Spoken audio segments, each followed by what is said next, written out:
started. All right. Instructor Nate sent me a text, and he said that he got electrocuted at work today, and it was pretty bad. So he was still going to show up to class, but I told him to just stay home, relax.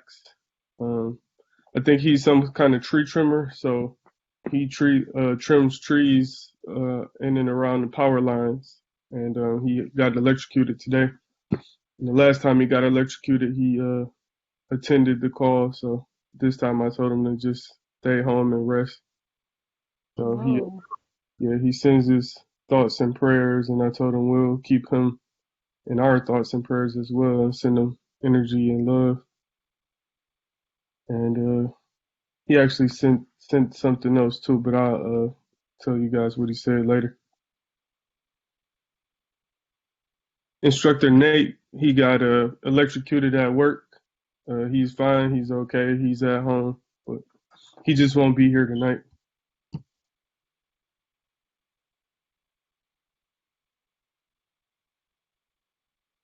All right. So, yeah, with that being said, does anybody have any questions or comments or anything before we get started?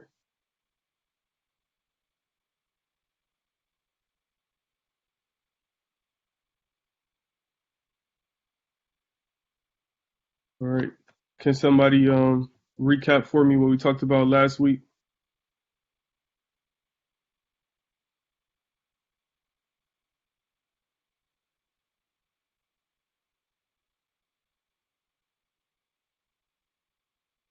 Somebody, anybody, what we talked about last week? Yeah, last week was about right mindfulness, and we broke it up into 4 foundations of right mindfulness. So mindfulness of feelings. So that's basically just realizing and knowing the fact that feelings are temporary, that we're separate from our feelings, and that they come and go. So when these feelings come, that you don't want to give in to these feelings because when you realize they're temporary, it holds your power over them. So yeah, mindfulness of the mind or consciousness. You're realizing that your mind is not just one thing, but it's a section of minds over time, and that the mind doesn't exist by itself. And then mindfulness of Dhammas, and it's realizing that everything happens for a reason, and that you don't want to get too attached into why things happen, in the details of why everything happens, because it can lead to suffering. And did I mention mindfulness of the body? I don't think I only remember you saying 3. Yeah, all right, yeah. So mindfulness of the body. So you want to recognize that it's split into multiple parts, and that your body is made up of smaller bodies, and it's made up of 32 parts. Anybody else want to add anything about the class last week or what they got from last week?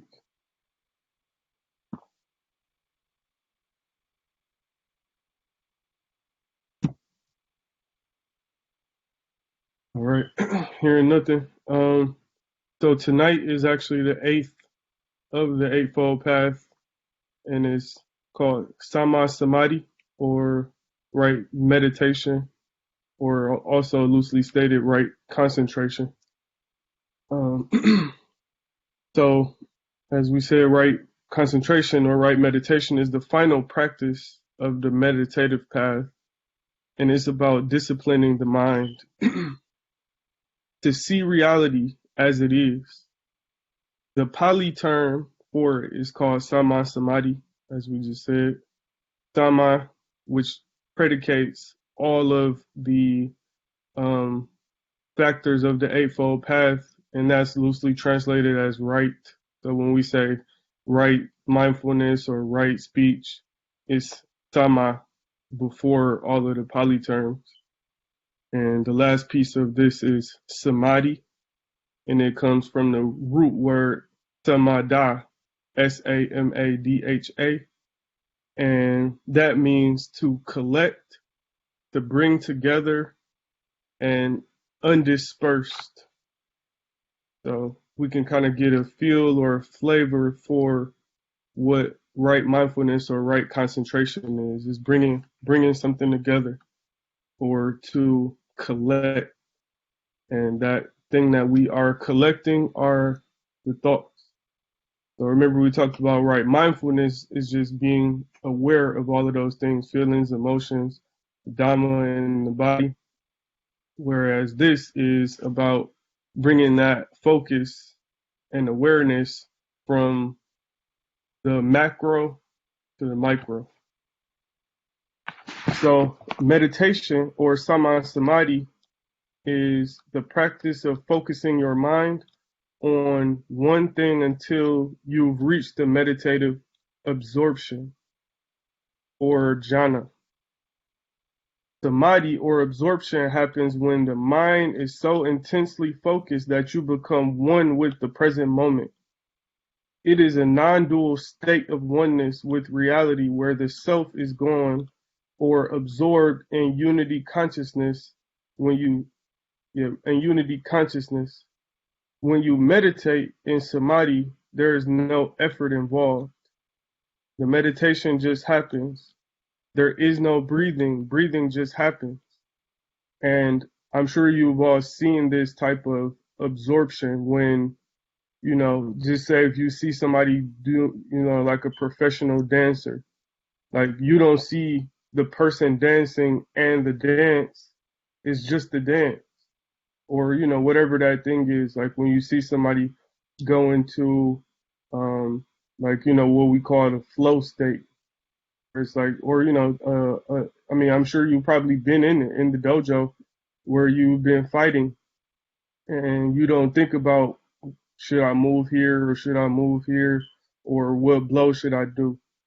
Like the kumite or the exchange is just happening. So you are the vehicle or the conduit for the discipline to express itself through you. So you and the discipline are one. It's not a separate you and then the discipline, or it's not you and the fight. It's just one thing. And that meditative absorption is loosely stated what we call samadhi or absorption, right concentration, right meditation. It's all one thing. Anybody have any questions or comments so far?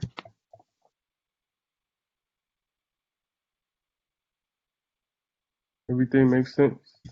Sound like being in the zone. Yeah, exactly. That's exactly what it's like.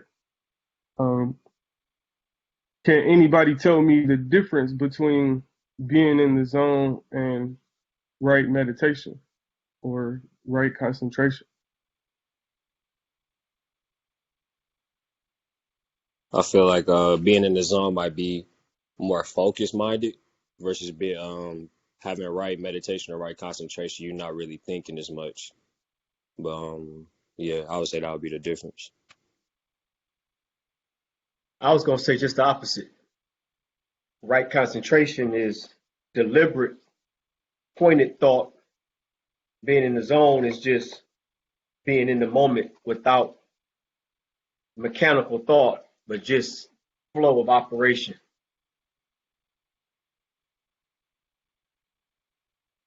We got two inputs. Anybody else have any input on what's the difference between just being in the zone or being in flow state and samadhi? Yeah, I was going to say that the zone is there's still a level of awareness and focus, but right meditation is when there's the absence of that. You exist, but you're not even present to it, to what you're doing. You're present, but you're not thinking about it or aware of it.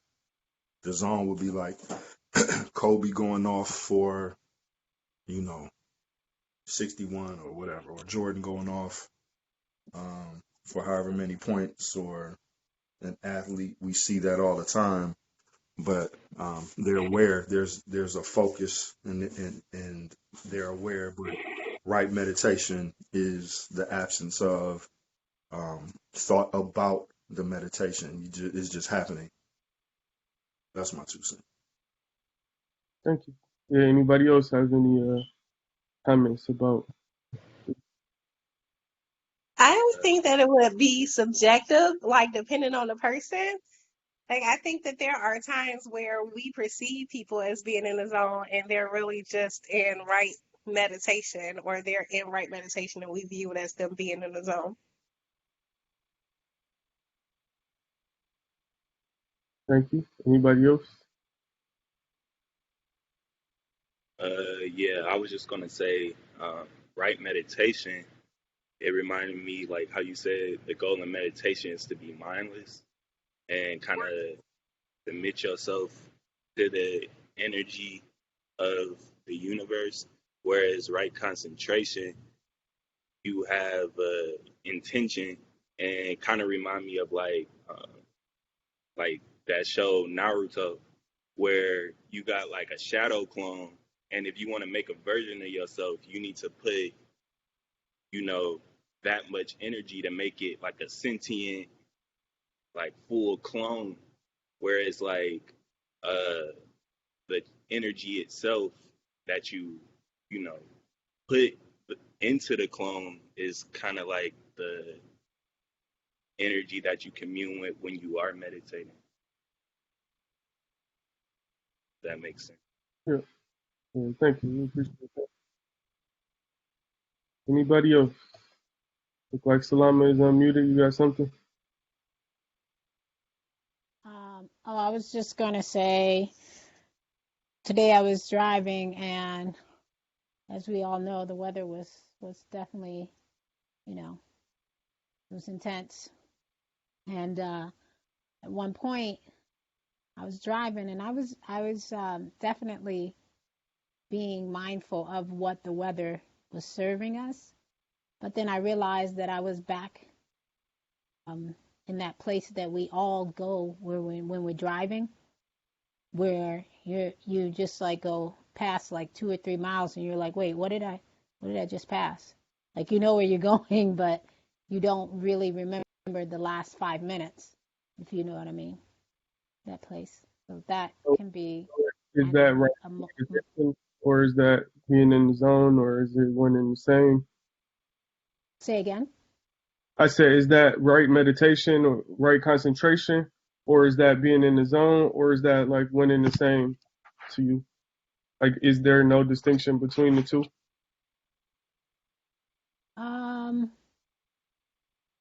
I think that's more just like, I think it is a little bit of both. In a way, it is, yeah. Because you are kind of in the zone, but there is a moment where you're not concentrated. You're not concentrating. There's moments where you're not absolutely concentrating, but your body and your mind are just working. They're working, like they're working without you actually being like, you know, 1 and 2 and 3, and it's more you're doing it and you're like, wait, okay, it was. So yeah, I believe it's kind of a little bit of both when we drive. All right, so I don't think anybody's gonna get the answer, but it's very simple. The difference is that in right meditation, it's founded on the other 7 factors of the Eightfold Path. So I'm not just concentrating on anything. So like in the zone could be like a sniper, waiting to, shoot a target, but that's wrong action.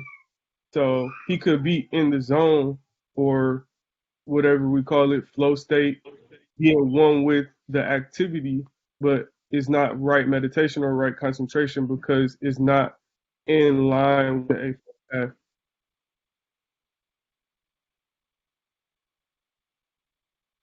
Make sense? Makes sense. Yes, sir. Got it. Perfect. All right. So revisiting what we talked about last week, when practicing right mindfulness, you're open to whatever arises. allowing events to simply be as they are. With right concentration or right meditation, your attention is focused and everything else is excluded. This is achieved using right thought, right effort, right mindfulness, and it takes practice. So it's not something that you just wake up and you're the expert. And it's the reason that this is the last of the Eightfold Path, because I would surmise that it is the most difficult one, because we live our life predicated on this separateness of I'm me, I'm this individual, and things are happening around me. But inside my samadhi, it's about being absorbed into whatever it is. So takes practice is definitely a work. It's not something that just happens overnight. um, yeah, and another thing that we are going to talk about is called the five hindrances, and I kind of saved this for last because it is very important. But it could have been in right mindfulness. It could have been in right effort. But we'll get into that as well. The five what, bro? Huh? The five what? The five hindrances. Okay, thank you. Yeah, no problem. So over time, your mind will calm down, become more peaceful, and stop chattering. Once you've achieved that, your mind can be used to explore reality without getting caught up in the endless thoughts, judgments, and distractions. The idea is to train the mind to become more focused so you can live more complete and be more present and not running away from reality. So that's another piece of this thing. Like, I kind of wanted to hint about it last week, but I'll save it for this week. But basically, meditation is kind of like the off switch for that constant chatter that's always happening in your mind. And people honor that chatter as if it's them. So they think I'm thinking or I'm thinking this thought, but in reality, it's just thoughts that are happening inside of your mind, but you're not thinking the thoughts. Because if you were thinking them, then you would be able to control them. And because you can't, it's not you thinking, it's thoughts happening. And meditation is the off switch for those thoughts. And most often, those thoughts do not serve us. They tell us we are fat, stupid, lazy, whatever, like most of the thoughts are not serving in any way. So the constant practice of this meditation allows you to put a rein on that, those things. And we kind of said it a couple weeks ago, but it's basically like a train that once it gets momentum, it keeps going and going and going and going. So that meditation is like the brake for that train. Anybody questions, comments so far?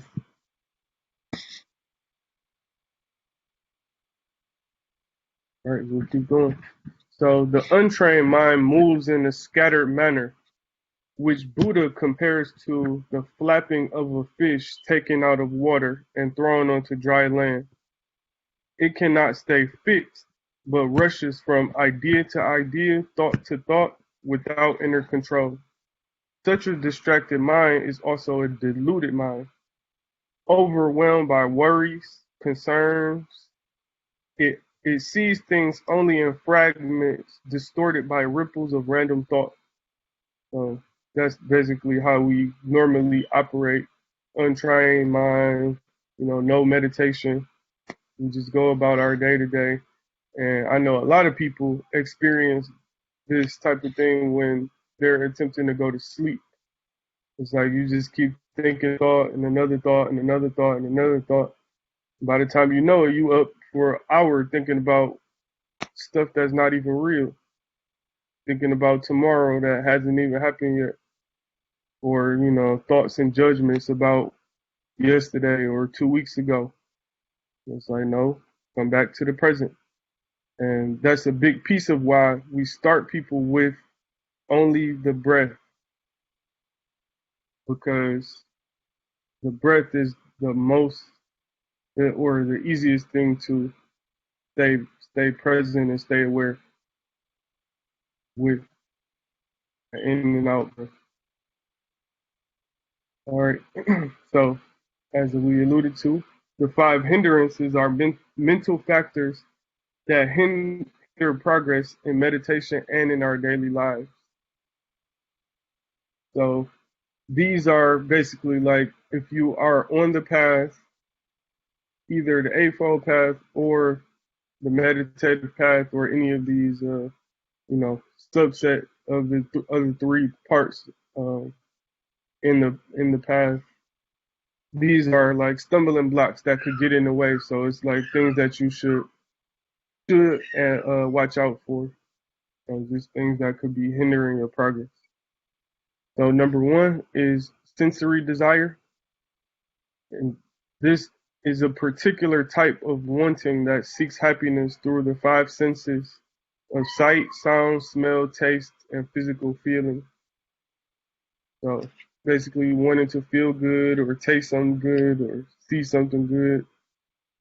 Those are possible hindrances to staying on the path. Number 2 is ill will.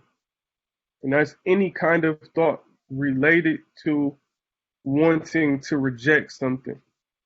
So hostility, resentment, hatred, or bitterness.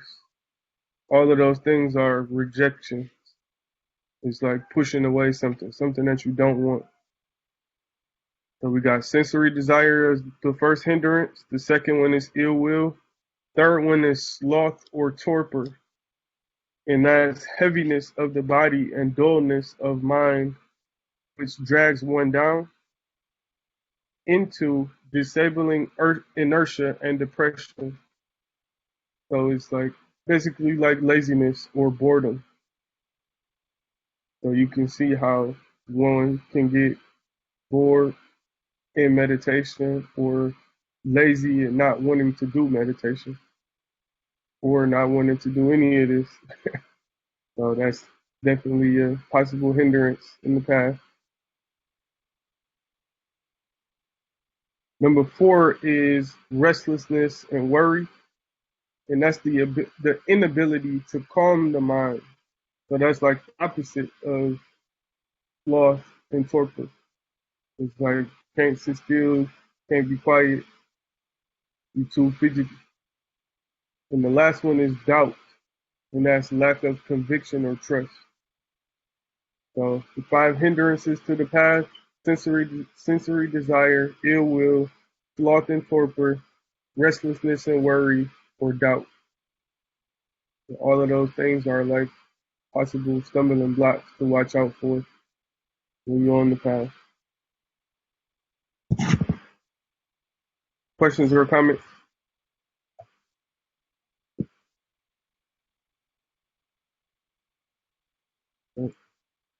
So in contrast, a mind trained in concentration can remain focused on its object without distraction.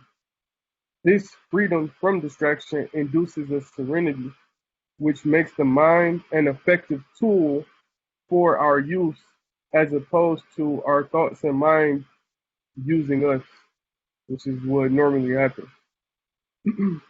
And I know we've all experienced this too, even down to not wanting to go to training. Like all that is the mind having thoughts that are not real projections of what could possibly happen, or possibly wanting to fulfill that sense desire of whatever pleasure you may seek by not going to training. So whether it's watching TV or even resting, like all of those things are sensory pleasures that are possible hindrances. So, just definitely things to watch out for. And like a lake unruffled by any breeze, the concentrated mind is a faithful reflector that mirrors whatever is placed before it exactly as it is. So that's another big piece of this Sama Samadhi is that we see things for what they are without judgment placed on it and what we feel about it and what we desire it to be, expectations, and just taking things as it is. That's it. And I know it probably sounds easy, but if it was easy, this world would look totally different than how it is now. People would be a lot more at ease and not so uptight and worried and all of this other stuff that we experience as human beings.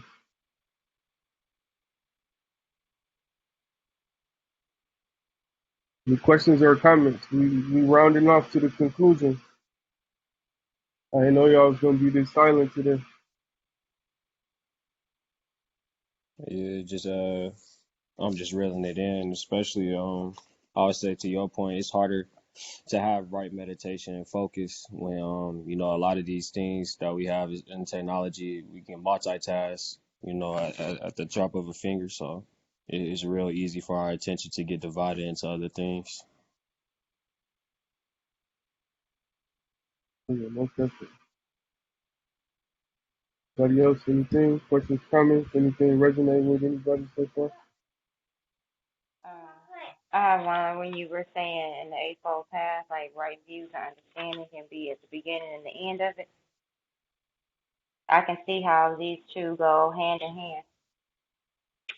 It's being mindful, taking consideration of why you're doing the things that you're doing, being on the outside and on the inside of self, like what is it? All of the right views and understanding, like having wisdom and being kind and clarity. It's pretty much the same thing. Taking out the ill will, the sensory and the desires and the thinking negative. That's manifesting right there when you continuously putting something out there over and over and over again, constantly thinking about it, you're bringing it to you. So I can see how the two are hand in hand. Yep, exactly. It can be the first or the last, and the last or the first.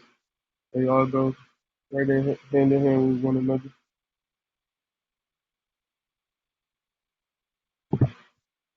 Anybody else? Anything? For me, the blocks are really resonating because when I look around at like the excuses that I make or the reasons that I have or the roadblocks that I have for um achieving certain things or getting to certain spaces and things of that nature, like those are the roadblocks that show up. So that's definitely resonating with me.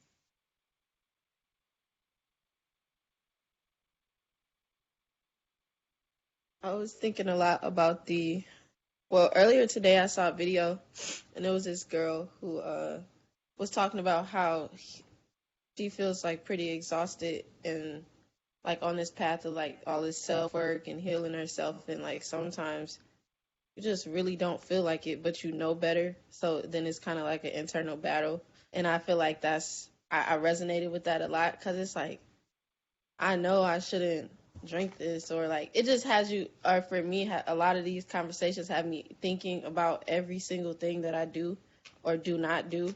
And it just feels like it's an extra just layer. I think burden has a negative kind of connotation, but that's how it feels sometimes, like to do what you know you should do every day. And it's just like, bruh, I can't just do hood rat stuff with my friends. And then it's like, it don't even feel the same. But that's honestly, hearing these hindrances has me like at least feeling a little more validated that it's just, there are actual roadblocks in the way, and that it's not just like weak will necessarily, or like it's just a part of the growth and journey, I should say.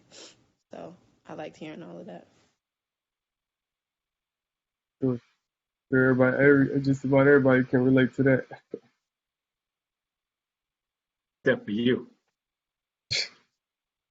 No, everybody can relate, including me.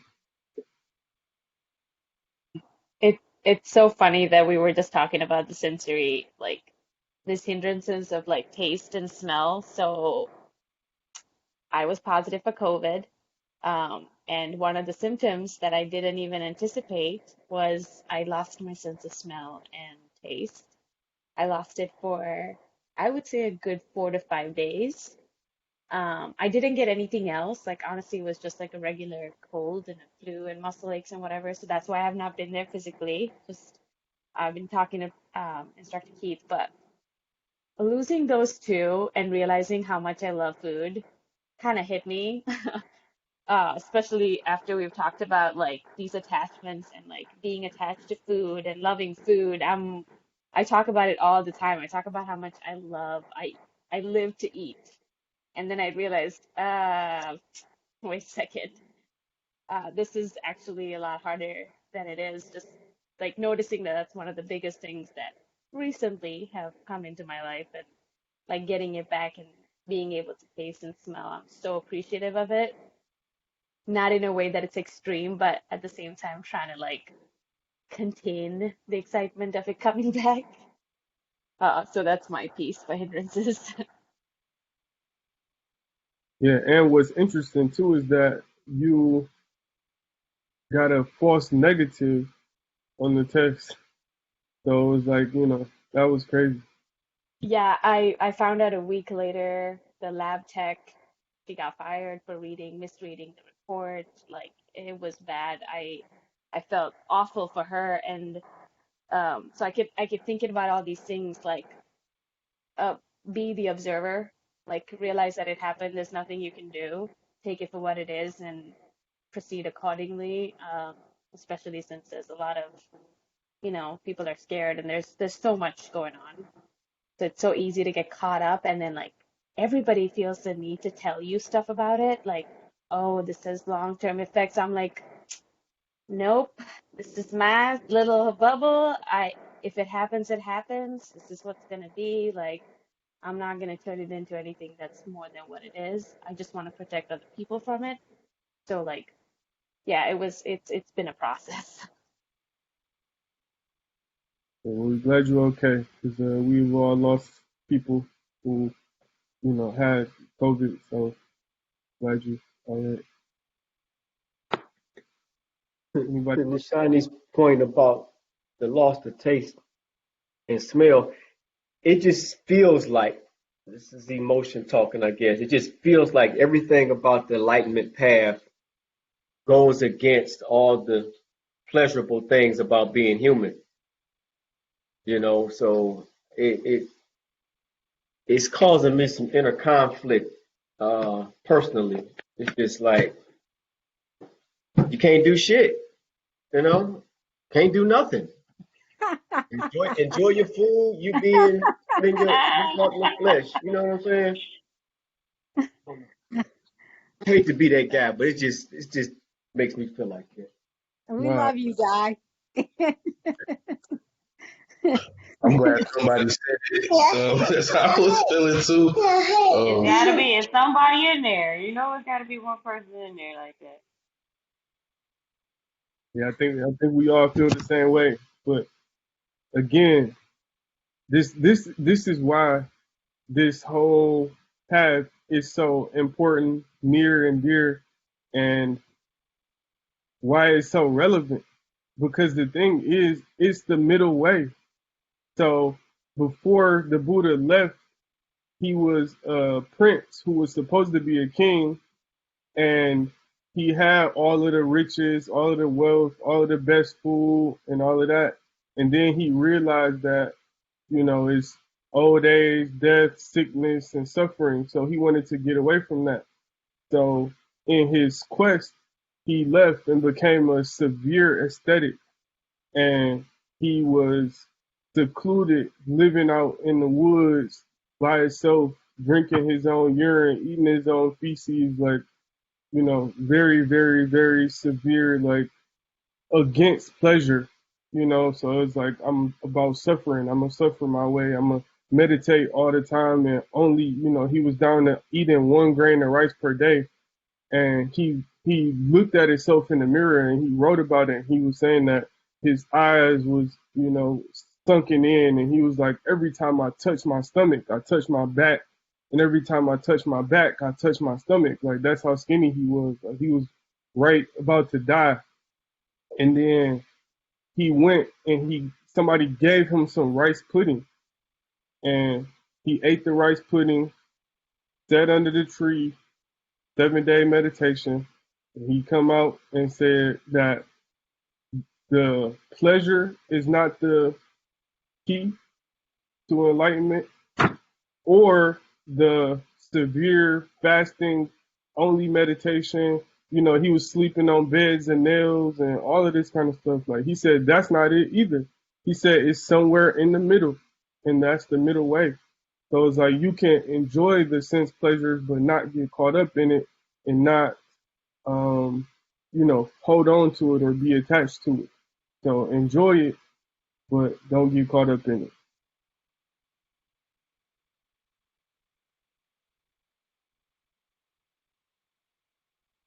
Does that work, Thank you for that. instructor? That work for you, instructor? Cool. Yes, that provides some harmony. Uh, because you got to have. I got to have something that I like in my life. It's and to your point you made many times, instructor. It's one thing to have been on this path, hundreds of years ago, however long ago that was, thousands of years maybe. But to be in this construct of modern day society, it is important to be aware because there's so many traps that you can be lost, in the blink of an eye. But at the very same time, under the pressure and conditions that we're in, you also, in my opinion, you also need to have some places where you can find a sense of solemn, a sense of satisfaction, or happiness, or pleasure, and it is the middle way. It's about harmonizing and having balance, not too far to the left or to the right. Period. That's it. Mic drop. Anybody else? Yeah, go ahead. I had a conversation with one of my friends the other day about this, and um, I realized that like every conversation was about like getting something, and like everything was like, we're talking about goals and all these like future plans, and I'm like, we have like no guarantee. And she just kept saying, but this is what's gonna make me happy, and this is happiness. And I feel like that's the biggest lie and the biggest cult that we've been joined into, thinking that this is all for happiness, that we're striving for happiness. I just don't think happiness is the truth in life. Like, that's not where it is. And I know how that sounds. I'm still trying to figure out how I'm going to explain it because I'm still working it in my head, but I feel as if we're in this like rat race and it's a constant wheel. And we've been told that when the next one comes, it's the next one, and it's the next one, and it's the next one. We're constantly being told there's something better. This is what's going to make you happy. This is what's going to make you happy. And we're just constantly in it. So to detach from that and to stand and see other people get so consumed in this constant circle and chain that they're tied themselves into, that's what I've noticed since I've re-engaged with Buddhism and like with Sama Samadhi. And like one of my best friends, her name is Samadhi, so it's really funny that probably message her, and we say it in our prayers. But that's what I resonate with a lot, because I feel like we're in this like bubble and we don't know. And like now through this education and through learning, we're starting to see different things outside of this bubble, and we're like, wait, so is that it? Or is this, wait, am I in the wrong area? Like, that's kind of where I'm at right now. Oh yeah, that's excellent. That's I mean, And that is, to me, the most important part of the Four Noble Truths is that the attachment is what causes suffering. Because no matter, my bad, hold on. But no matter how much stuff you get or how many, you know, pieces to the puzzle that you think are going to make you happy, it's always going to be more and more. So you think like, you know, if I had $10,000, I'd be happy. Then when you get to 10,000, oh, I need 100,000 now. I need 1,000,000. Like, you know, it's just when you attempt to be happy with material possessions and things outside of you, it'll never be fulfilled because it's always going to be something more. And it's always a comparison. Like, oh, that person has more than me, or, you know, it's a better car out here than the car I have, versus just that decision to just be happy.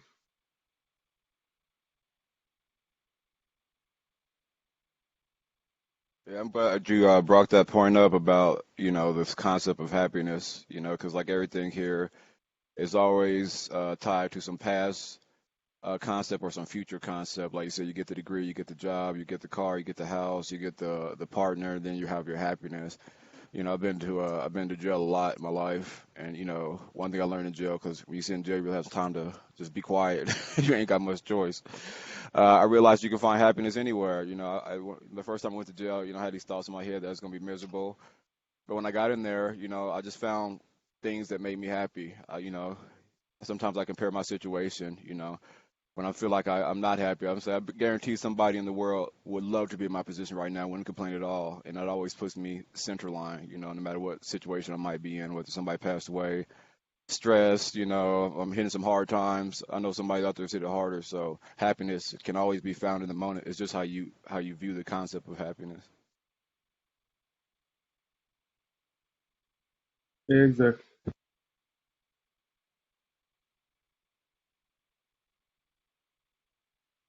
Anybody else?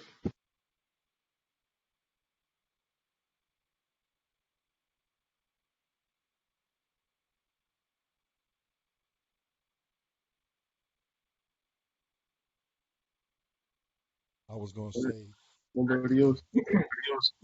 yeah, I was gonna say that I think that You know how we say it. In the discipline is Paul talking?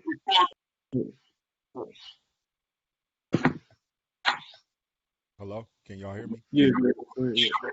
Okay. I was just gonna say, to that point about indulging in happiness, I feel like that might that might only be a part of or one aspect of what our total experience in this I can't hear form. you, bro. I don't know. I don't know. I'm talking right into the mic. I don't know what else to do. Maybe I'll just be quiet. I'll type it. No, don't say it. I can hear you fine. I can hear you too. Oh, it Yeah. must be my end. I can hear you too. Oh, okay. I was just going to say that I feel like the happiness that we're seeking, it feels good, but I don't believe, or I'm starting not to see that as being the sole purpose why we're here. In this fourth dimensional experience we call life. Um, one of the rules of it, according to physics, is balance. Um, for night you have day, for up you have down, left you have right, so on and so forth. And I believe that we're to experience joy and happiness and pleasure the same way we're to experience grief, sadness, and pain. Um, they're meant to teach us, I believe. You know what I mean? Um, in the moment we get caught up in one of them, that's where the attachment is. I don't think that any of it is a bad thing. It's the difference of me changing the way um I view getting struck. In the dojo, when I'm on the floor, I used to look at getting struck as like, damn, I fucked up. Now I look at it. I just look at being struck differently, and I appreciate, the more. I don't want to say the more damage, but the greater the challenge, the greater my appreciation.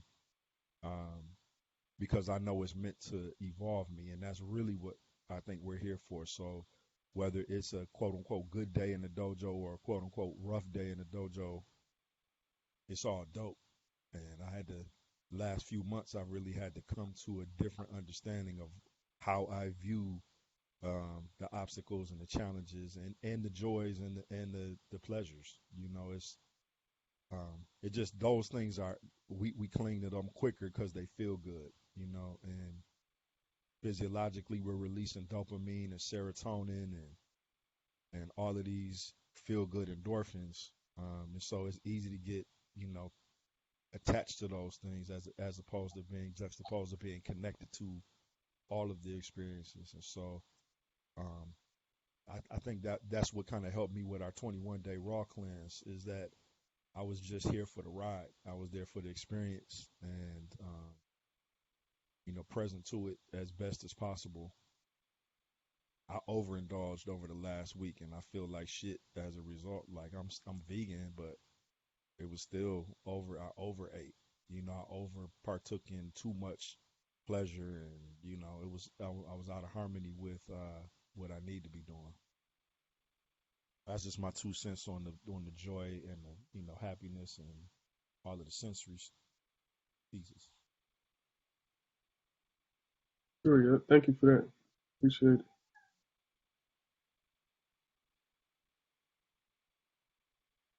All right, anybody else?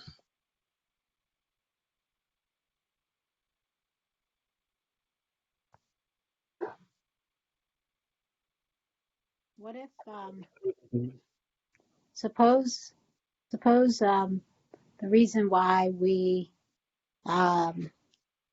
toil so greatly with um, our our our overall purpose is because we're kind of like our vessel, our life itself is just this means to something that doesn't even exist on this plane. And that's why we toil so much, because we're looking for, individual purpose, but also we're looking for an overall purpose as to what is life, and is it happiness? Is it, love? Is it this? Is it that? Is it having things? Is it not having things? But the reality is that we came here on a mission on the in the physical, on this plane, to be in these physical bodies, to have this physical experience, so that we can ... And the ... is not really perceivable on this plane. Like, we only can experience or know it once we leave this plane, what that purpose really is of life.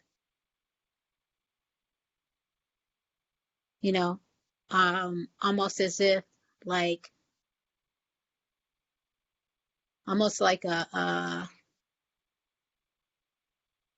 shoe. A shoe is a shoe. It has all these elements to what it is and how it's made, but a shoe doesn't really know it's a shoe. Like, we're using it, we're using it, and it doesn't really know absolutely its absolute purpose. Do you know what I'm saying? Does that make sense at all to anyone? It makes sense for sure. Yep. Like, we're just toiling with purpose and meaning, and the reality is we can create, we can decide meanings for ourselves, we can decide purposes for ourselves in this lifetime. But the reason why the absolute purpose escapes us over and over again, because it's not here, it's not on this plane anyway, and we can't possibly know it until we complete this experience.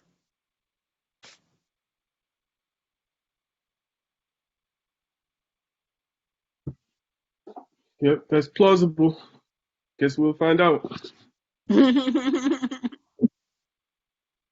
And I think we have, I think we have just, unlimited amount of purposes. We have different purposes for our kids, different purposes for our family and friends, different purposes in the community, different purposes in the universe. Just like the electrons, they're going to form how many, Lord knows how many things they're going to form. And they all got different purposes, and they just handle that purpose at that moment and then go on to the next one. Right. And then some would say, well, what's the purpose of all of this? All of that, you know? Yeah, that's a good question. Who knows? I look at the universe and I say, what's the purpose of everything in the universe? And it seems like, the purpose is to make something amazing and inspiring and beautiful based on, the bodies of work we see around the universe. So, But Yeah. don't find no pleasure when you look at it now.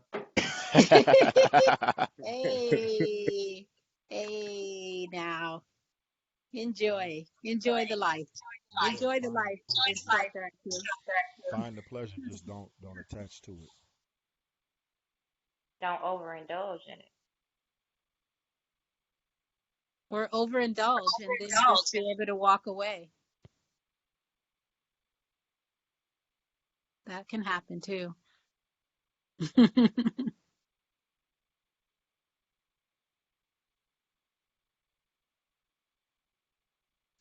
All right, sorry, y'all. I'm gonna have to switch to my phone. My computer is on 2%. Hopefully, it doesn't impede on the recording. Can everybody hear me good? loud and Okay. clear. Yes, sir. All right, cool.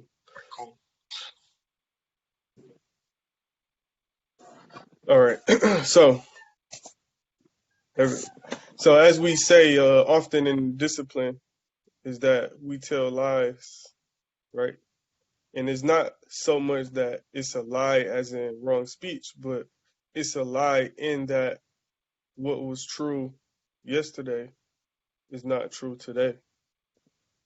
So the path itself is a paradox. It is a conditioned thing that is said to help you to the unconditioned. Awakening is not made by anything, or nirvana, or enlightenment, or whatever we want to call it. And this is just an aside too, Instructor Aku, to your point. In our toil of the pleasure on one side and the, aestheticism on the other side, it's like you get frustrated at a certain point. And you know what nirvana translates into? I do not. It means to blow out, the blown out state. So it's like you toil, and then that's nirvana, the blown out state. And it's like it's because, go ahead. No, finish your thought. No, I was just gonna say that it's because of that toil that allows you to get to nirvana, the blown out state. Can that be associated with, I dare say, satisfaction, like achievement, the blown out state of, realizing that which you toiled so diligently for?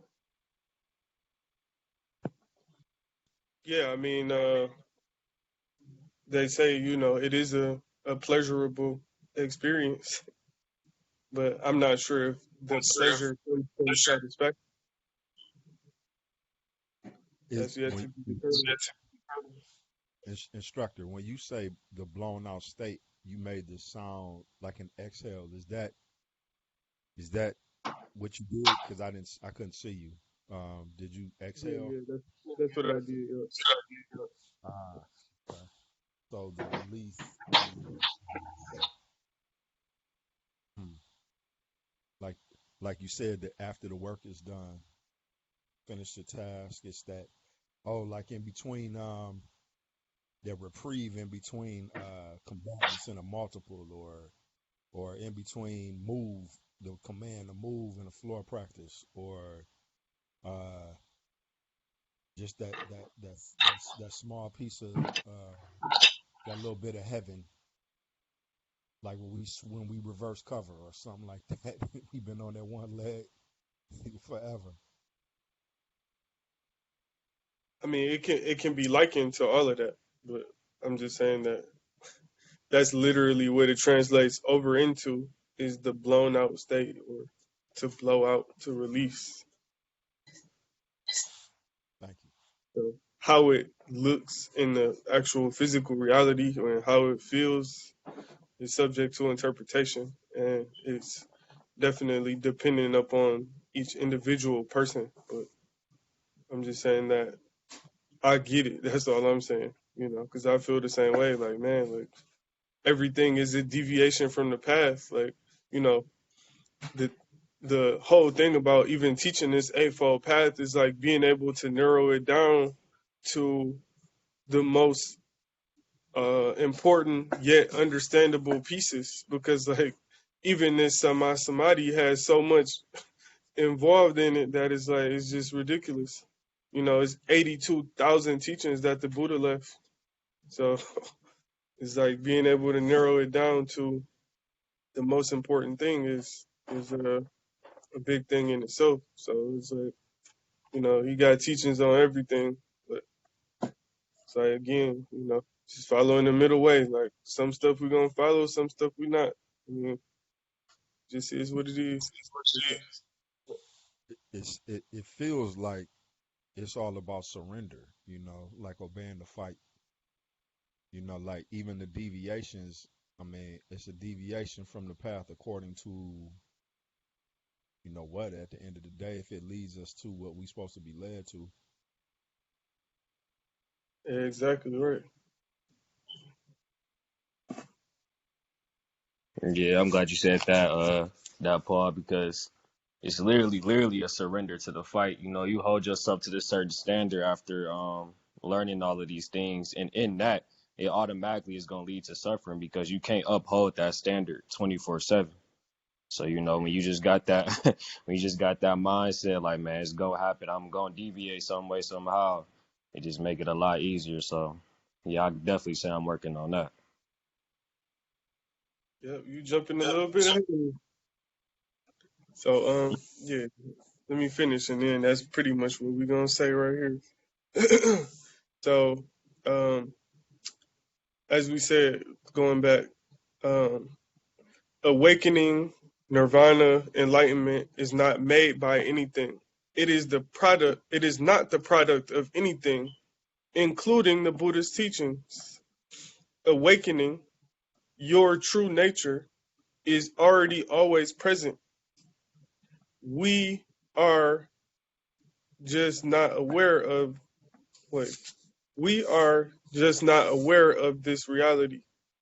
Not only are we unaware, but we are unaware that we are unaware, clinging to limitations and attempts to control the ceaseless flow of phenomena and processes obscures our true nature. The path is a process to help you remove or move beyond the conditioned and automatic responses that conceal our true nature. In a sense, the path is ultimately about unlearning rather than learning. Another paradox. We learn so we can unlearn and uncover. The Buddha called his teaching a raft, and we talked about this before, but I just wrote it down this time. To cross a turbulent river, we may need to build a raft. When built, we single-mindedly, with great energy, make our way across. Once we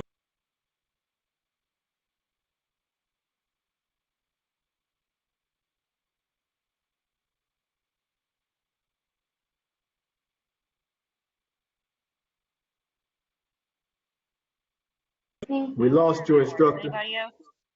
We lost you. Instructor.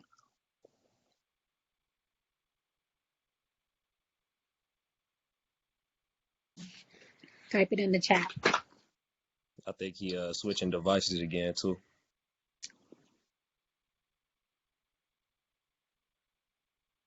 Invisible versatility.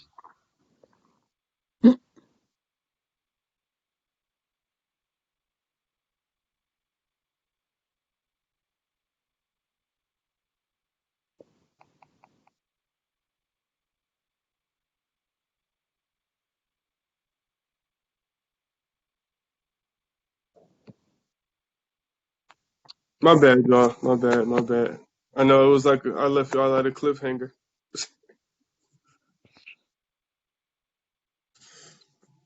But sorry about that. Oh, good. Yeah. So we single-mindedly and with great energy make our way across. So the rest of this won't be recorded, or it will be recorded. I just gotta get on there and stop the recording somehow. But yeah, we single-mindedly and with great energy make our way across. Once we cross, we don't need to carry the raft around with us. In other words, we don't cling to anything, including the teachings. However, make sure you use them before you let them go. It is no use knowing everything about the raft and not getting on. The teachings are tools, not dogma.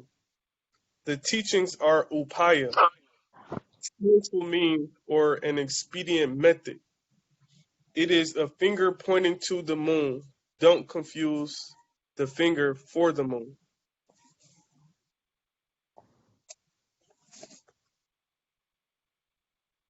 That sounds like what Sister Salama said, that we're doing all of this to be realized on a different plane. Definitely possible. Oh my goodness. I was going to say that, but I said no. Thank you, instructor. Mm-hmm.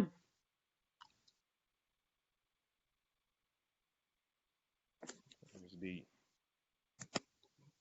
What'd you say?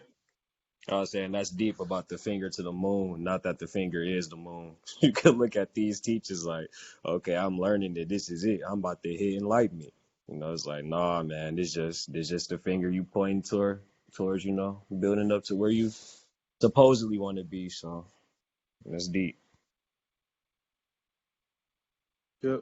And pretty much that was all I had too. So let's just go down the list and everybody can get their feedback. Kim, you got anything?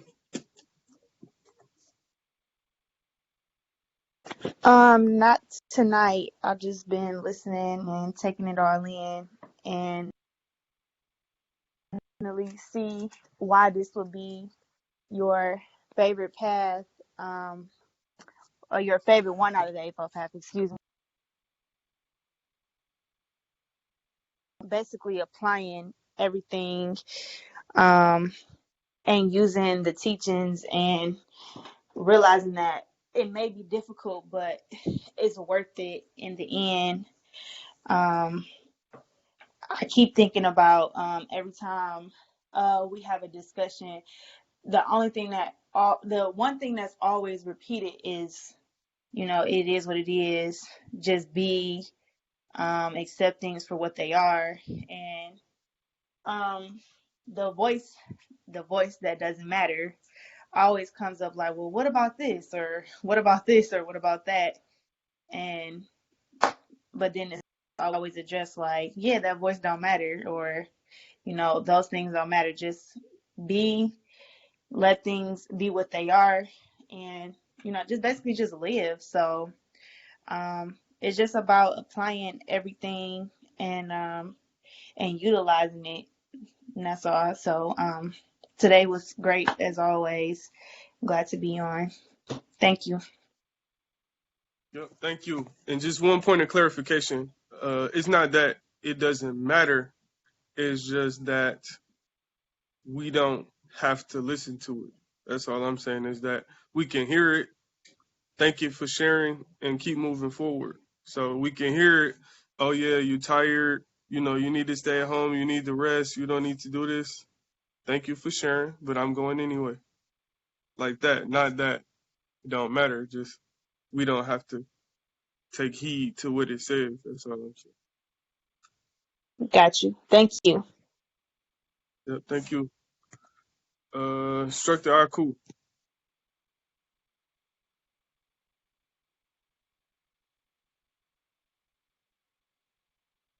This is a challenging incarnation for me. Period. Um, Listening to the directions. This is a challenging incarnation for me, and I'm gonna sit with this for some time because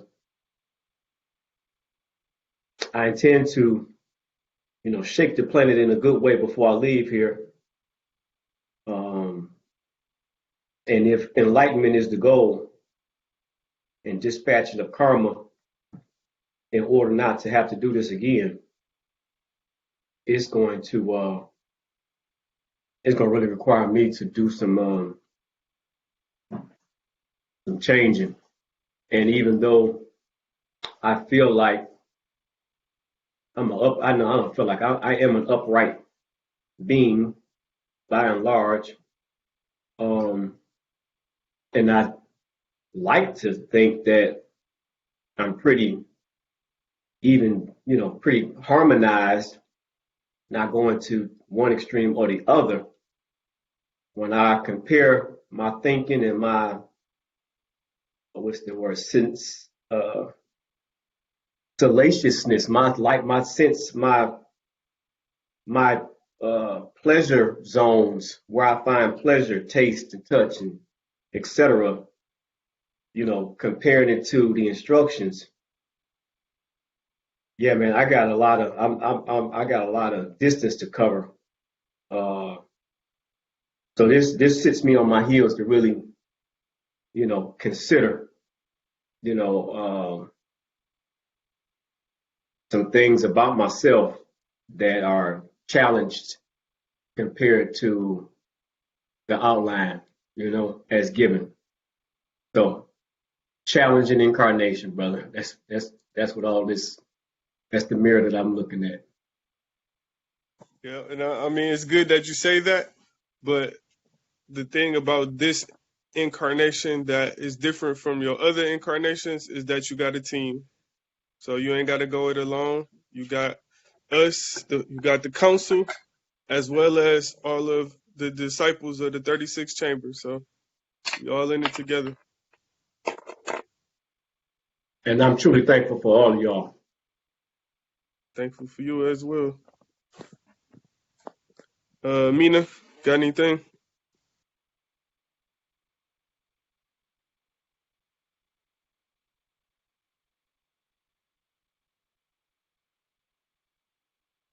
She says she good. Bird.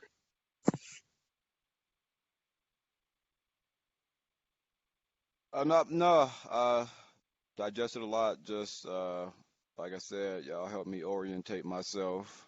I don't know exactly where I'm going, but I know what direction I'm heading in. So, and then if I don't, I'm gonna keep walking. Yep. That's the best thing. Just stay on the path. Don't worry about the destination. Watch out for the roadblocks. Yes, sir. Yep. CJ.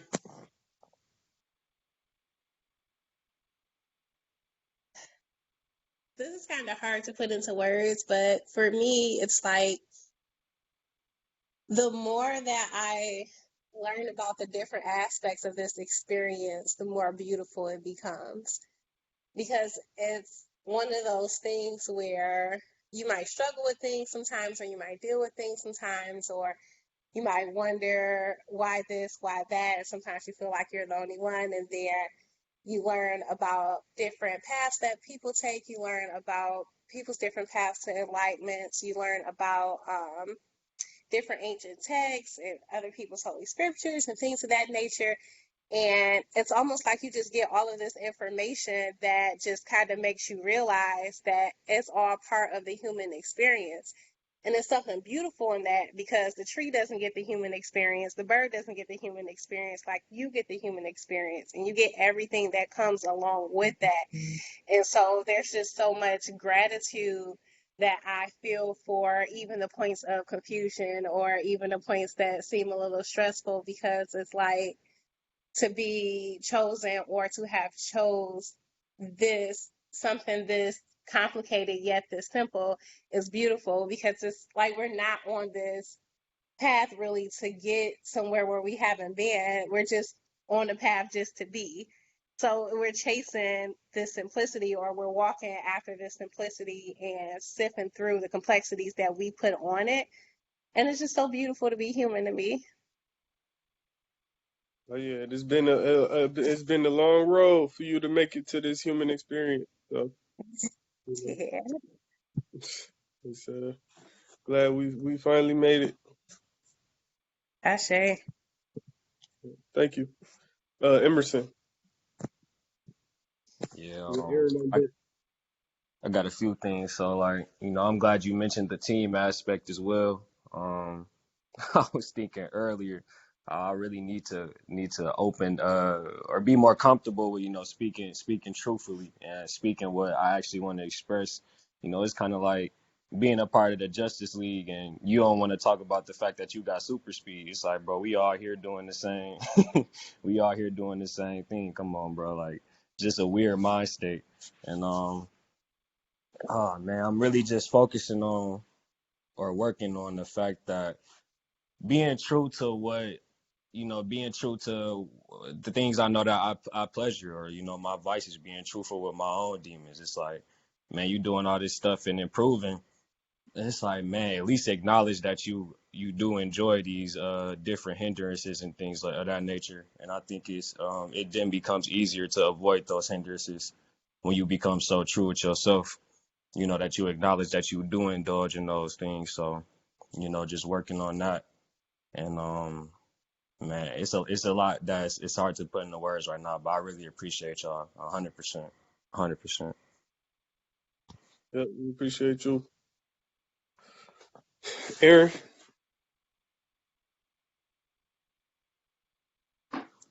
This was very enlightening. Although I came in at the tail end, it was very enlightening. It actually gives some sense of, living in the now, not worrying about the future and just living in the present. And I was interested in the Four Nobles of Truth. I thought that was really interesting too. And the causes of suffering. It was pretty deep. So there's always room for improvement. And all of these just show the need for improvement. So that's it. Yeah, thank you. So yeah, you can go back and watch these two on YouTube. So we on number 8 of 8, but we put all of them on YouTube. So if you want to go back and watch any other of the other ones, they all there. Thanks. Sweet. Thank you for being here. We appreciate you, Minister Freedom.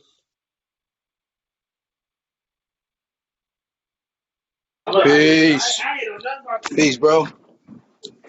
Please. Oh man, I'm gonna have to do a little. I'm gonna have to do a little rewatching a little bit of it because I kind of hopped out. I had to get out for a quick second. The folks was at my door, but man, what I will say is that man, I've been enjoying all of them.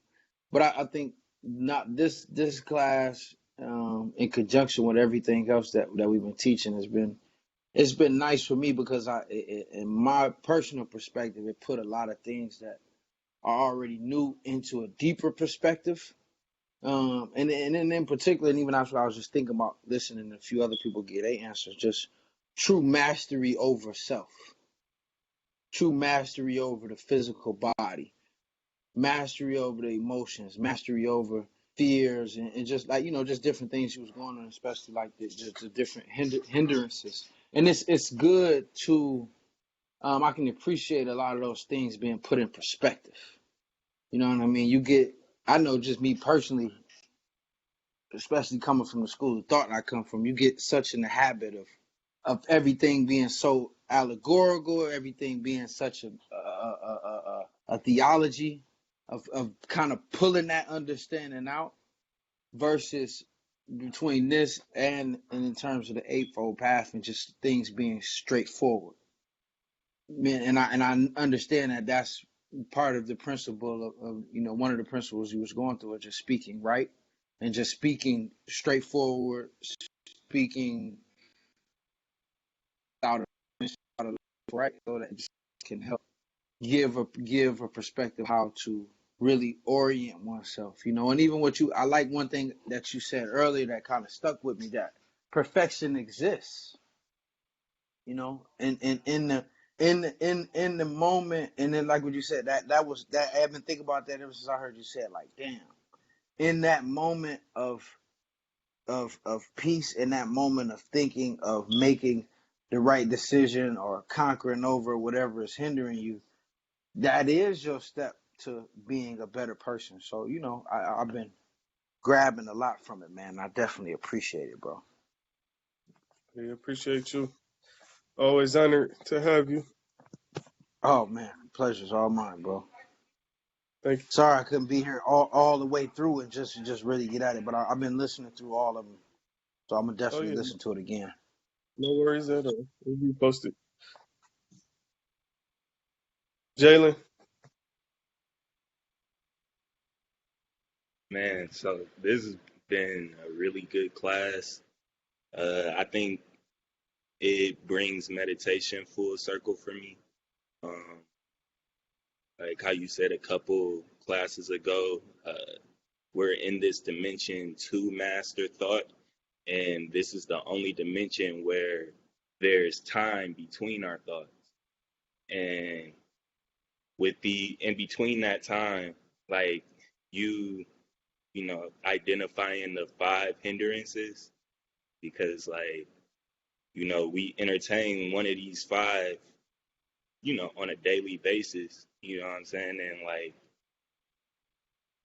having an awareness of them makes it a lot easier to kind of stick to the practice. And like just to have all of you to talk about this type of stuff with is really a blessing. So like I thank you. And what else? Oh yeah, there's this book called Maps of Meaning by Jordan Peterson. And it talks about like everything we've been talking about, and just like on like this human experience, everything is half truth. So the things that do like radiate to us, that like it has value, it kind of like in the art we like experience, like all of those have transcended truth. The people we meet, like all of you, like we like it kind of radiates value to us, and that kind of orients us throughout this experience. So like it's like been really eye-opening. So thank you. Thank you. Yeah, thank you for being here too. And Brown is that away. We need you to go and get that brown belt. Definitely. I just been quarantining, with the COVID situation, but I'm back as soon as I get cleared. Yep, no worries. You sound like your daddy got a PhD.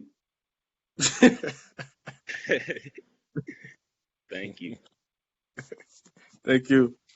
Keela and Kimin on deck.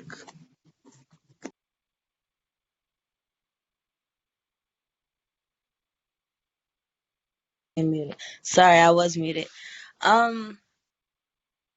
First, peace to everybody. I enjoyed these meetings. This is only my second one, but I really loved it. I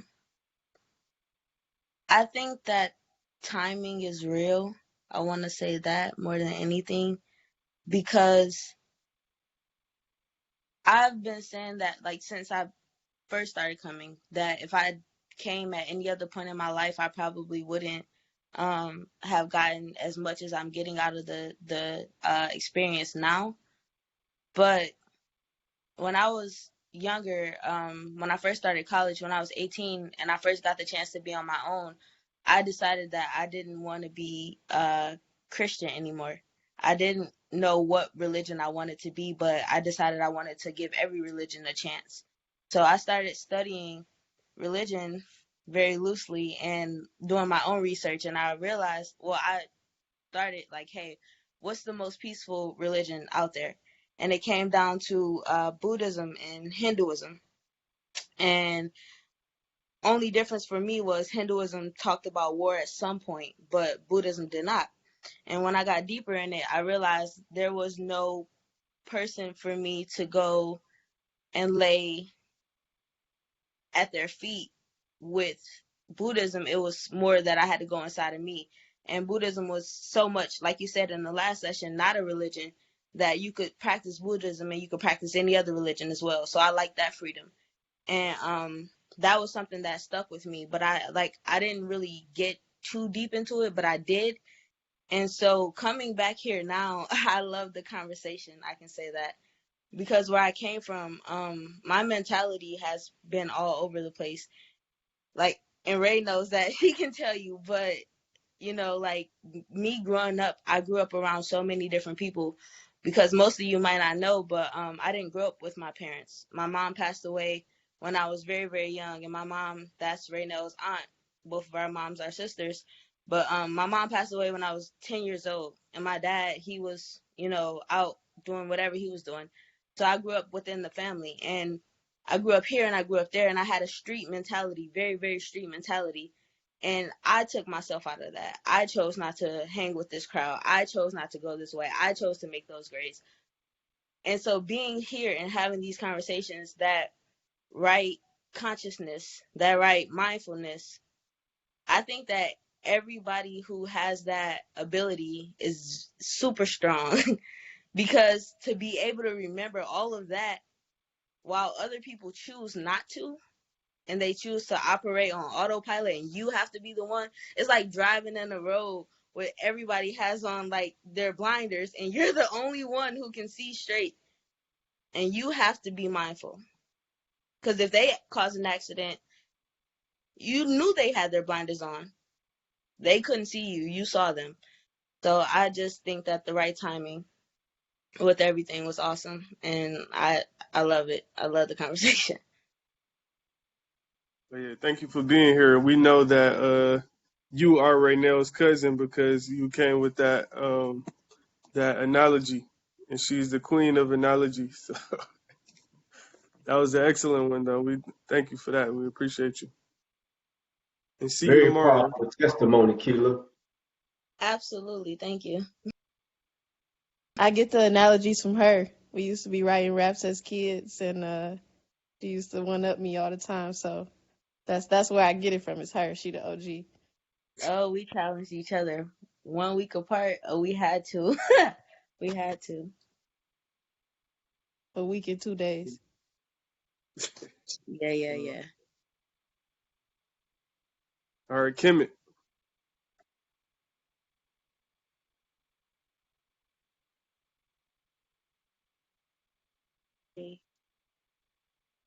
Um,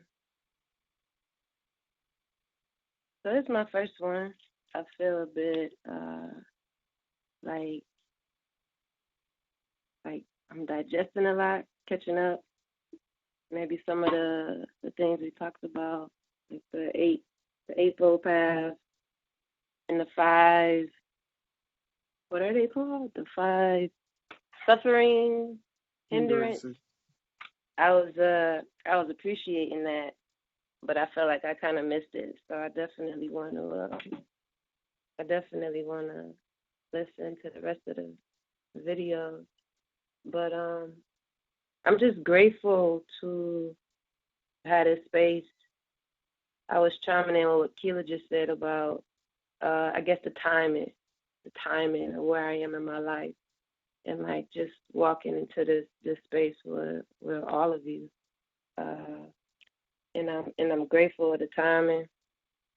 I just started a fast, and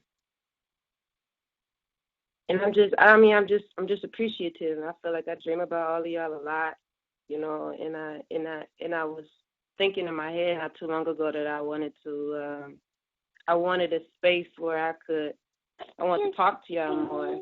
And I guess I kept thinking about the fact that I've been overhearing about this session. So today I wanted to be present. So thank you for all your presence. And I mean, just in general, like I appreciate the quality, the content. It feels like just real, you know, necessary information for anybody just working to get more aware of themselves, more aware of the moment, and just present in, I guess, the balance, the middle, the different subtleties of awareness to think about throughout your day. Like, I just appreciate sharing this space and the support that it deeply offers me in my life, as far as the big things it reminds me of, things that I already knew, but having a group of folks to go back and forth with is definitely, man, it's a big support. It's a big anchor. Yeah, you all just feel like y'all anchoring me deeper into my next phase of womanhood, or, you know, just this next new cycle in my life, and me preparing myself for just all the new value I have to keep up front and in my present, so I can, you know, do my best to fulfill all of the duties and responsibilities that I've came here to, you know, ignite and be. So I'm grateful for all of your presence. I'm grateful to just to have this space. Like, I feel that conversation coming up more and more, just how much I value all of you. And I'm grateful. So thank you for listening, and peace. Yeah. Man, thank you for sharing that. We definitely appreciate you and appreciate you being here and appreciate you being in the physical space. You know, I know we've been in shared spaces for many years, but this is the first time us being in this shared space. So, you know, we're definitely glad to have you, and we appreciate you and your presence and everything that you bring. Okay. Lovely with Nishani on deck.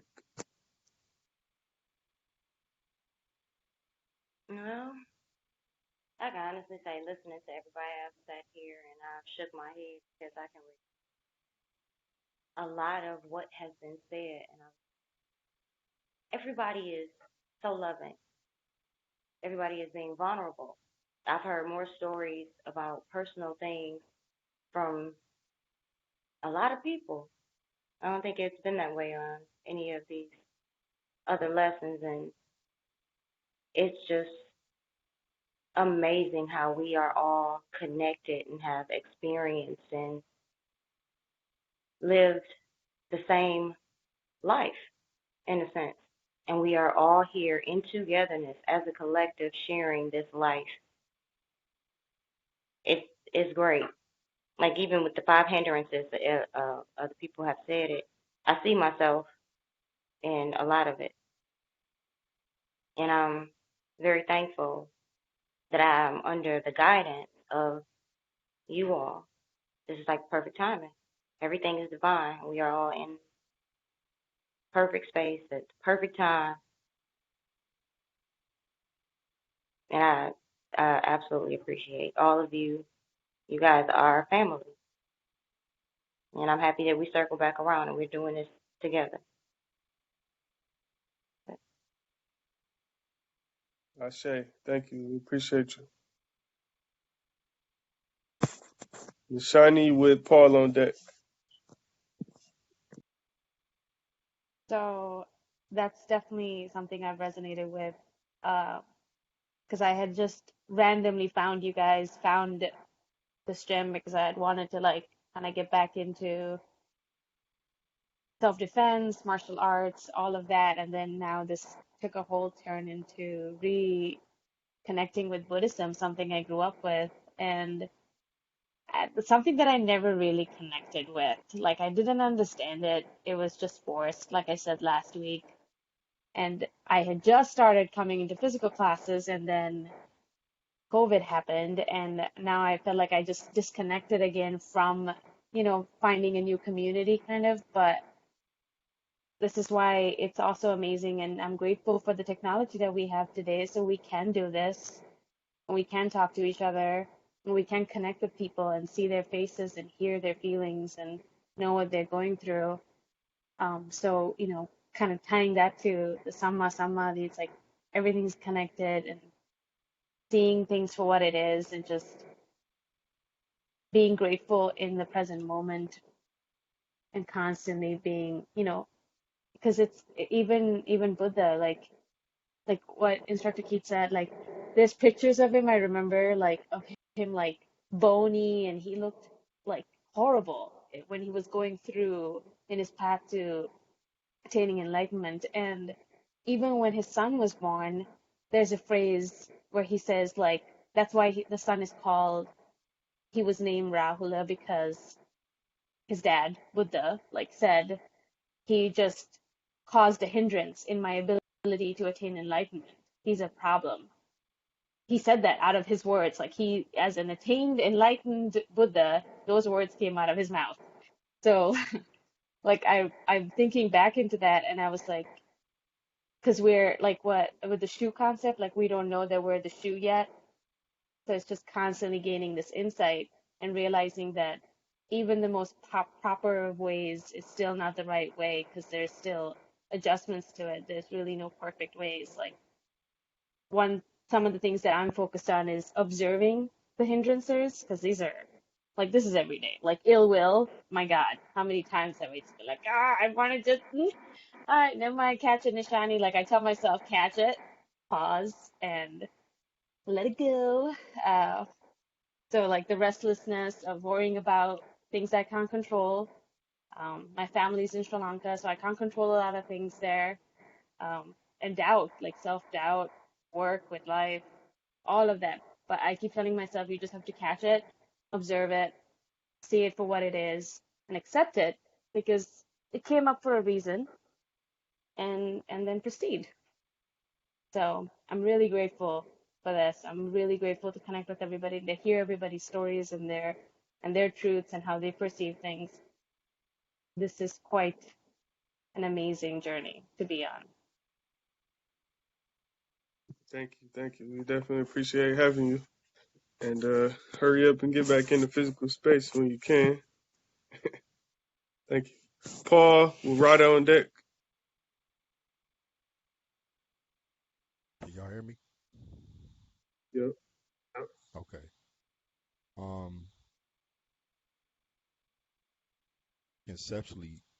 Conceptually, these are, um, beautiful, beautiful things for me to kick around, um, intellectualize, and just really play with in my mind. However, it's the consistent is for me is being consistent in the application of the Eightfold Path, and I think Sunray spoke to this earlier when she spoke on those constant reminders, and I'm finding some things having less challenge with than I used to. So I'm grateful for being able to see um, some growth, but I know that there's a lot of work left to be done. There's always going to be work, and just learning to embrace that is kind of like my new thing. Just there's no destination. We just on a quest. Or the words of the great poet laureate Q-Tip, the abstract rapper, had no destination. We was on a quest, and so That's my thing. Just really trying to stop. Don't say that. Really working to enjoy and embrace the journey of it all. Not really tripping off of it as much as I used to. Um, letting go of my expectations is probably the greatest challenge that I'm having right now. So as it relates to this Eightfold Path, looking as Emerson was talking about earlier, having a expectation of perfection in one way or another, just being, working more on just letting go, and um, watch Doctor Strange again, and she was the ancient one was like, you can't beat a river into submission. You gotta just release and go with it. That's really that obeying the fight. That trust is something that I'm really working toward. And so all of these concepts are really speaking to me, especially today's lecture discussion. So thank you, instructor, for doing the heavy lifting to bring us this, to digest all of the information that the Buddha left, breaking it down for us in simple terms that we can kind of chop up and kick around. So I'm grateful for you doing the heavy lifting. And another thing that hit me as I was listening to everybody is, express their gratitudes. I'm grateful as well. But there was a point when I didn't know that I was worthy of these beautiful people in my life, and coming to understand that we're all worthy of this beauty. But with that is the solemn obligation to maintain the sanctity of them, of these bonds and these connections. So I love y'all. Grateful for these experiences with you all. And I'm grateful that we're worthy of one another. We love you and grateful for you as well. Thank you for all that you bring.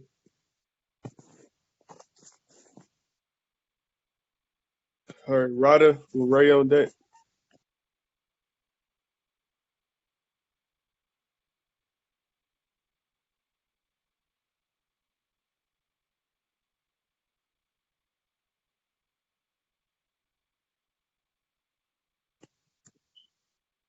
Rada, can you speak?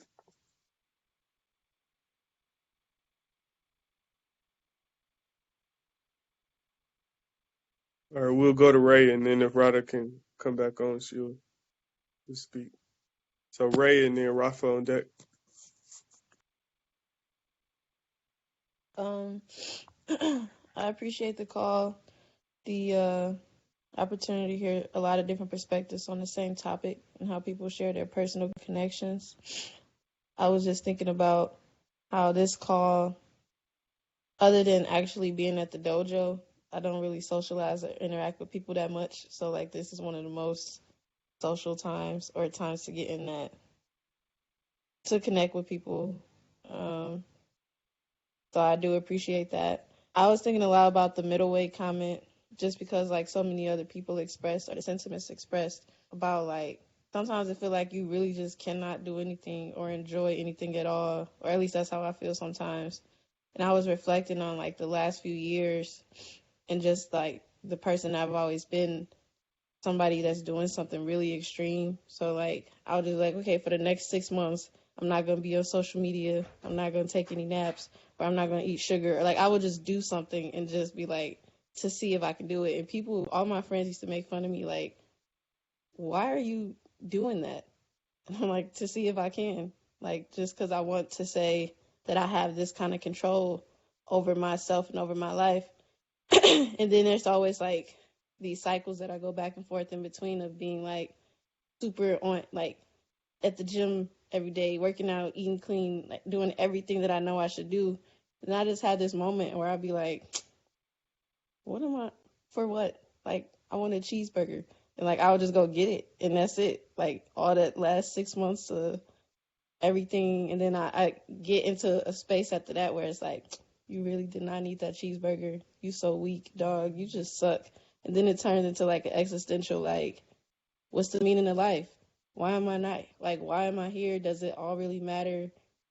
What's the point? Who am I? I didn't choose to be here. And then it just goes back into another cycle, like, all right, let me get in control. So it just, that middle way is something that I would like to find a better balance of, because with me, it's just extreme. It's yes or no, it's off or on, it's up or down, and that's just it. So, hearing like other people's experiences really resonated with me. Just know you got help. You gotta go it alone. I'd also just like to compliment you on the work you have done in recent months, little sis. The light that you decide to turn on has been a blessing in our space. So I talk about you all the time. I really appreciate it. So do know that your work has been felt personally, and I know others that share that same sentiment. Ditto. Yep, I'm taking that. Underwrite. So do I. And second that. Here. Thank y'all. I appreciate it. Appreciate y'all. We appreciate you. Rada can't speak. Rafa, you up next, and then Salamatu. Peace, everybody.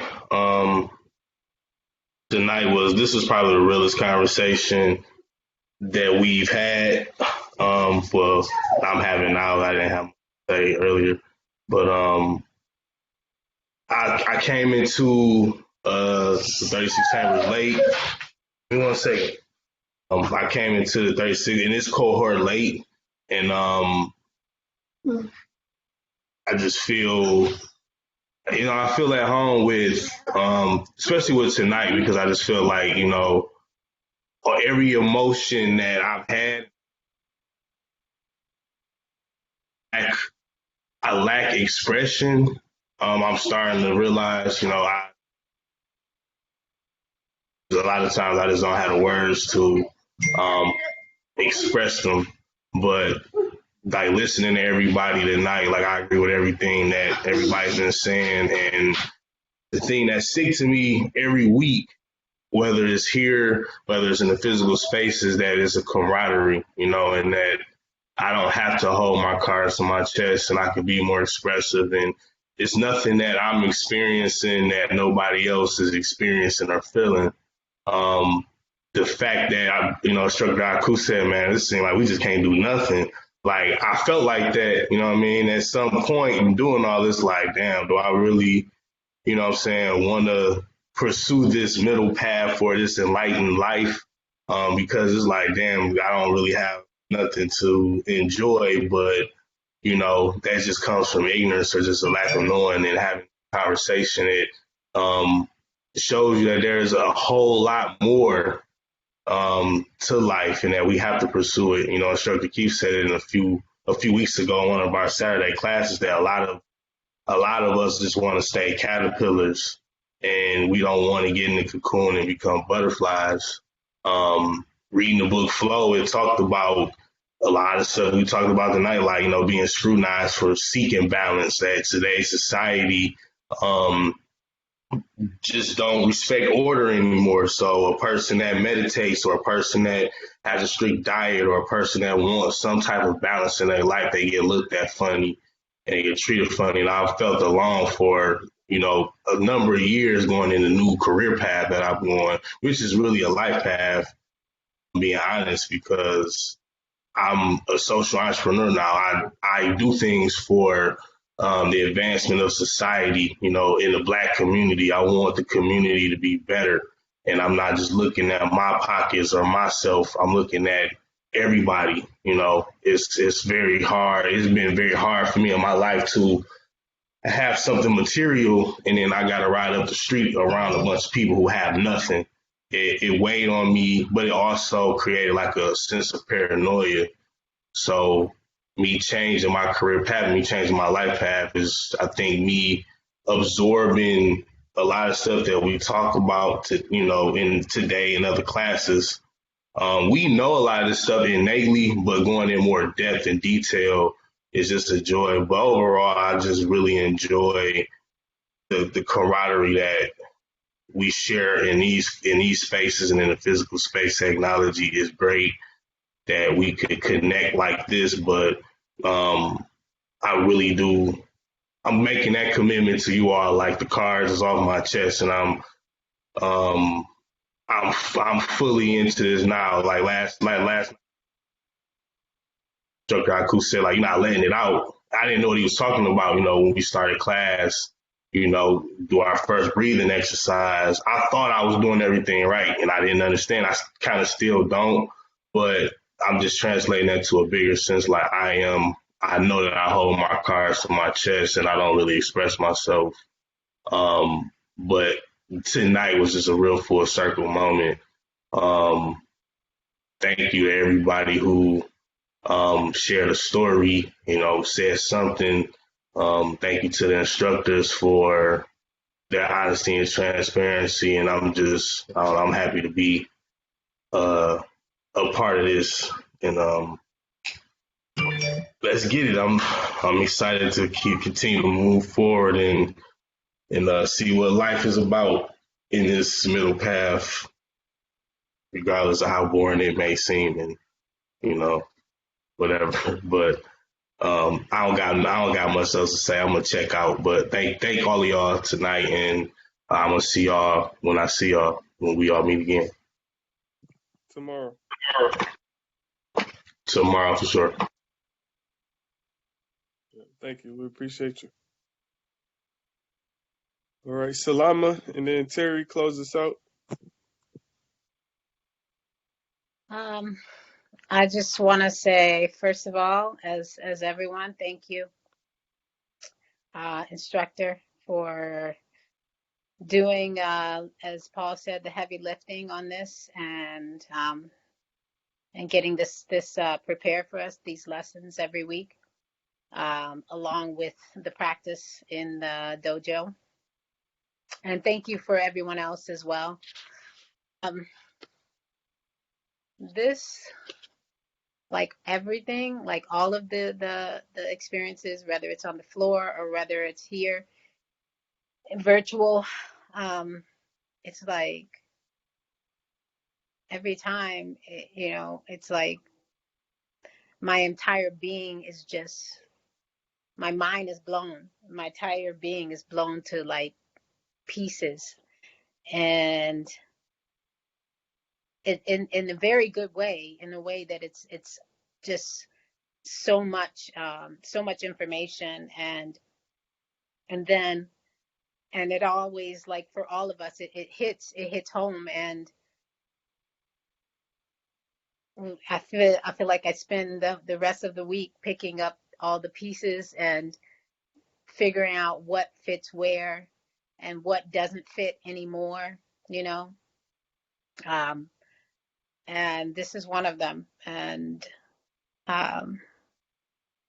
yeah, I just it's a lot to sit with and to digest. And I feel like that every week. This in particular, though, maybe because it's the 8 bomb, and the 8 bomb is hitting hard.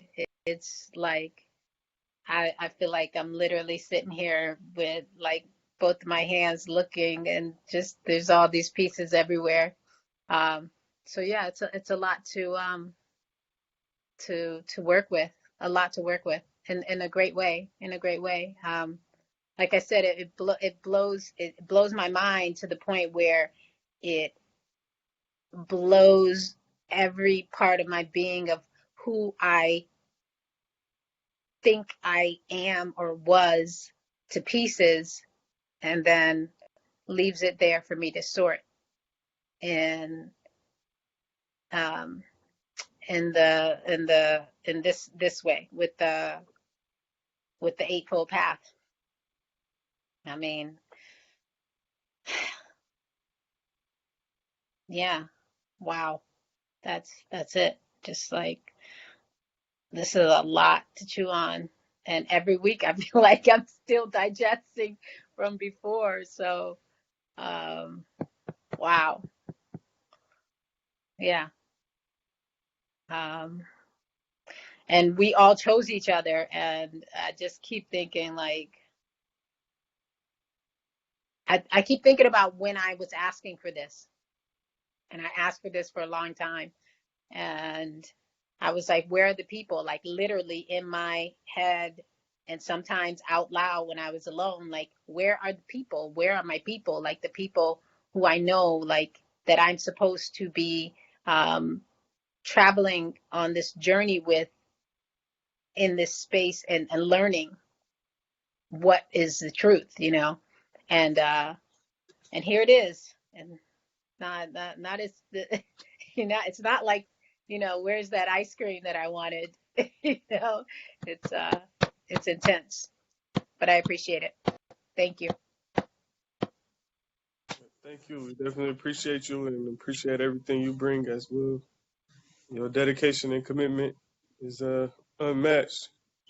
So we appreciate you. So Rada and Terry both said they are unable to speak. So you actually close this out. If did anybody else have anything, any other questions or comments? If not, we can call it a night. Yeah, I just want to say, man, like I'm so excited that we on this journey together, and I'm with y'all, in this process, man. It's beautiful. It's so beautiful, and I'm excited for these next steps. And tonight really put an appreciative mindset on me, and not only in our past experiences in the dojo, but also outside of the dojo, man. Really appreciate y'all, man. Let's get it. I'm excited, man. Definitely appreciate you. Instructor North Leg, Yep. you the man, dude. You are the fucking man. I'm just Love you, a man. vessel in the reflection. Yeah, yeah. Don't spin it, man. Just sit in it, okay? Right. Thank you. Own it. Like me. Own it. What'd you say? I say, yeah, own it. You know us. We gotta. Hey, Paul telling you to own it. Right on. Love y'all. Love you too. Love I'll see y'all. you tomorrow. Peace. See you on You Friday. too. See y'all tomorrow. Yeah, love y'all, man. Peace. Family. Good night. Peace. Good night, everybody.